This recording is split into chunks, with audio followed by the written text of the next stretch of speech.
खैरियत से होंगे। और प्रोग्रामिंग फॉर बिगनर सीरीज का जो है वो 15 लेक्चर जो हो चुके हैं वो देख चुके होंगे। आज का लेक्चर जो है उसमें हमने अभी तक जितने लेक्चर्स हुए थे जिसमें हमने बेसिक्स कवर की थी, इंक्लूडिंग लास्ट लेक्चर्स जिनमें हमने डिसीजन मेकिंग को काफ़ी डिटेल से देखा। तो आज के कुछ आज के लेक्चर में हम कुछ जो है इन चीज़ों को समझ लें, रिवाइज भी कर रहे हैं और कुछ बेसिस एस्टेब्लिश करना चाह रहे हैं कि हम जो अगले लेक्चर में लूप की तरफ जाना चाह रहे हैं तो वो लूप में क्यों हमने जाना है और लूप से पहले क्या लिमिटेशंस है हमारे पास जिसके लिए हम जो है वो लूप की तरफ जाना चाहेंगे। जो आज का लेक्चर है उसमें हम कोई नया कॉन्सेप्ट नहीं देख रहे, बल्कि कुछ प्रॉब्लम्स ही हैं जो कि हमने डिस्कस करनी है और उसको हम थोड़ा डिटेल से डिस्कस करेंगे मुख्तलिफ आस्पेक्ट से। सो हैकर रैंक का आपके पास जो है ये प्रॉब्लम कॉन्टेस्ट जो है मिक्स प्रॉब्लम 1 का ये शेयर किया है मैंने, जिसके अंदर जो है वो प्रॉब्लम्स हैं परफेक्ट स्क्वायर और not, print unique integers, count in range, sum 10 elements, count larger than average. तो पहला टास्क है परफेक्ट स्क्वायर।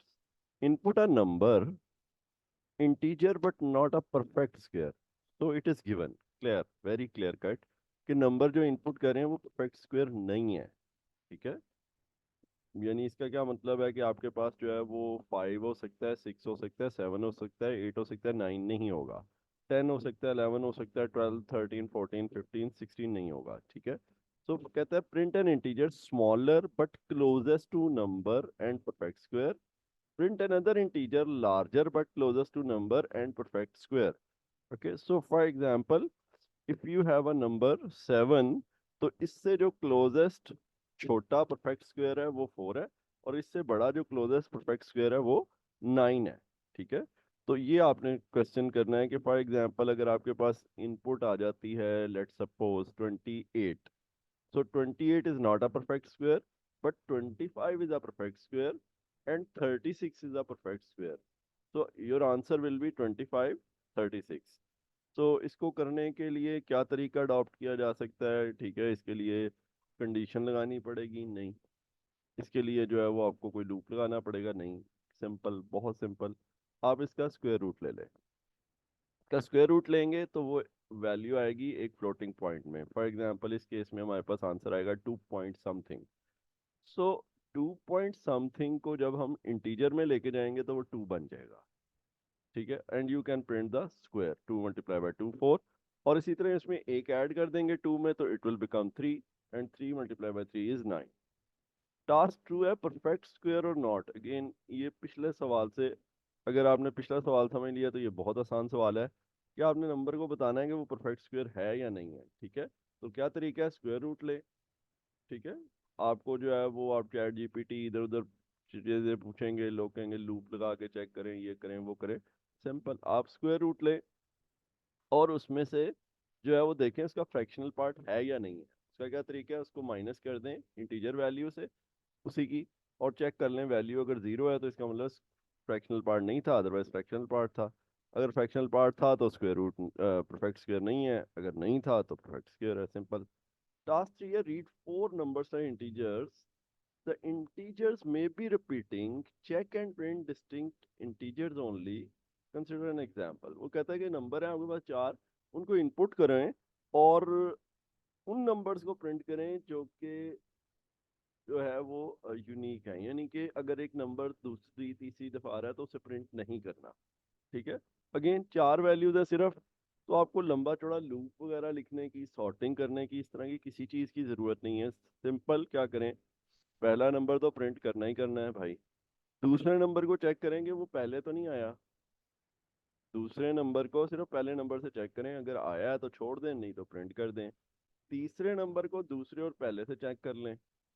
ठीक है, इसी तरह ही चौथे नंबर को तीसरे, दूसरे और पहले से चेक कर लें। ठीक है, कंपोजिट कंडीशन हमने पढ़ी हुई है। कंपोजिट कंडीशन लगा लें कि जी वो इक्वल टू n1 तो नहीं है, इक्वल टू n2 तो नहीं है, इक्वल टू n3 नहीं है। Task 4 again, read 3 integers, next read 2 floating point numbers, compare how many elements are in range. All elements are unordered. the output message can be no element is in range, one element is in range, two elements are in range, three elements are in range. तो ये चार message हो सकते हैं क्योंकि आपके पास तीन elements हैं। ठीक है, आपके पास तीन एलिमेंट्स हैं और दो नंबर रेंज में दिए हुए हैं। आपने देखना है कि वो नंबर कितने जो है वो रेंज में है। अकॉर्डिंगली वो जीरो भी हो सकते हैं, वो वन भी हो सकते हैं, टू भी हो सकते हैं और थ्री के थ्री भी हो सकते हैं। ठीक है, तो आपने क्या कर लेना है, इसको सबसे पहले नंबर्स को रीड कर लिया, n1 n2 n3। ठीक है, उसके बाद वो जो रेंज है वो फ्लोट में आ रही है, फ्लोट को कन्वर्ट करने और रीड करने का तरीका हमें पता है। ठीक है, आपने एक आसान सा काम ये करना है कि आपने जो दो फ्लोट के नंबर्स लिए हैं ना उनको ऑर्डर कर दें ताकि कंडीशंस लगानी आसान हो जाए। ऑर्डर कैसे कर सकते हैं? ऑर्डर करने का आसान तरीका है, पहले नंबर को F1 कह लें, दूसरे को F2 कह लें। ठीक है, और अगर F1 जो है वो बड़ा है, कंडीशन लगाएं, अगर F1 बड़ा है F2 से तो स्वैप कर दें। स्वैप करने का कोड हम पहले देख चुके हैं, नहीं देखा तो दोबारा आपको जल्दी से बता देता हूँ कि एक तीसरा वेरिएबल टेम्प लें, उसमें F1 को रखवाएं, F1 में F2 को रखवाएं और F2 में टेम्प को रखवा दें। ठीक है, अब आपने क्या करना है, चेक करना शुरू कर देना है कि अगर N1 F1 से बड़ा या उसके इक्वल है और F2 से छोटा और उसके इक्वल है तो इसका मतलब वो रेंज में है। तो काउंट एक वेरिएबल ले लें, उसको जीरो रखें, उसको वन कर दें। ठीक है, इसी तरह से N2 को N3 को चेक कर लें, काउंट को प्लस करते जाएं। एंड में आपके पास अगर काउंट जीरो है तो इसका मतलब नो एलिमेंट इन रेंज, अगर काउंट वन है तो one element in range, count two है तो two element in range, count three है तो थ्री एलिमेंट इन रेंज। तो ये सिंपल इफ एल्स की मदद से क्वेश्चन हो जाएगा। Task 5 है, write 10 integers. Find and print the sum of integers. Use an array or list. We insist making the user comfortable with this data structure. Consider sum of 10 values. Okay. So ये actually मैंने problem जो है वो अपने अरे के लिए बनाया था, लेकिन अब मैंने इस प्रॉब्लम को आपके लिए पिक कर लिया। ये अरे वगैरह से करने की ज़रूरत नहीं है, आप सिंपल जो है वो इसको जिस तरह हमने इंटीजर इनपुट लेते थे मैप के जरिए उस तरह से लें और इसको 10 वेरिएबल्स में स्टोर कर दें, n1 n2 n3 n4 n5 n6 n7 n8 n9 n10, और फिर उसको सम कर दें। That's it. दो लाइनों का सवाल है, पहली लाइन में इनपुट लें, दूसरी लाइन में लिखें print n1 plus n2 plus n3 up to n10 and that's it. Task 6, read 10 integers, find the average in decimal points, count and print how many elements are larger than the average, consider 10 values.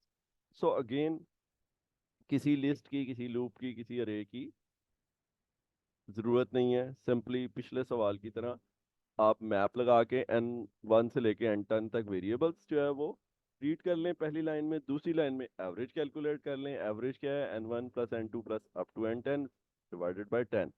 Single slash से लेंगे तो decimal points में average आ गई। अब आप जो है वो चेक लगा लें 10। ठीक है, काउंट ले लें जीरो और 10 चेक लगा लें। ठीक है, एक चेक लगाने के बाद उसी को कॉपी पेस्ट करते जाएं और वेरिएबल जो है वो एक साइड पे चेंज करना है। एक साइड पे तो एवरेज रहेगा, दूसरी साइड पे n1 n2 n3 n4 वो चेंज होता जाएगा। आखिर में प्रिंट कर दें काउंट को कि अगर n1 जो है वो एवरेज से बड़ा है, count is equal to count plus one. अगर n2 एवरेज से बड़ा है तो count is equal to count plus one. अगर n3 एवरेज से बड़ा है तो count is equal to count plus one. इसी तरह 10 तक वो कॉपी पेस्ट कर देंगे। प्रोग्राम थोड़ा सा लंबा ज़रूर होगा लेकिन बहुत आसान प्रोग्राम होगा। आपके पास सारे काउंट आ जाएंगे, उन काउंट को प्रिंट कर लें। ठीक है, तो ये सारे के सारे सवाल आपने करने हैं बगैर लूप के। हाँ, इफ कंडीशन की जहाँ ज़रूरत है वहाँ पे लगाएं और हम जो है वो फिर आप ये कंप्लीट कर लें तो इंशाल्लाह जो है वो हम अगले लेक्चर में आपको लूप पे ले चलेंगे। तब तक के लिए अल्लाह हाफिज़।